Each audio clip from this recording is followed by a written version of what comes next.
Շարլ Ազնավուրի անձնական կյանքը միշտ հեռու է եղել հետաքրքրասերների աչքից, բայց իհարկե նրա կյանքում կա մի յուրահատուկ կին, որին բոլորս ճանաչում ենք՝ Էդիթ Պիաֆը։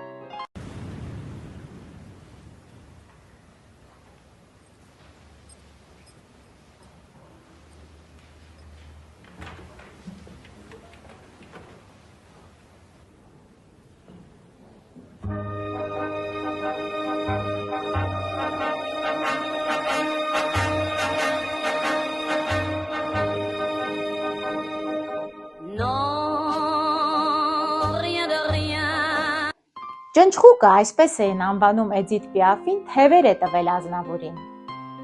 Երբ ես տխուր եմ, Շարլին եմ լսում, երբ ես երջանիկ եմ, Շարլին եմ լսում։ Նա գիտի կյանքի մասին ամեն ինչ և իր երգերով կարողանում է զգացմունքները փոխանցել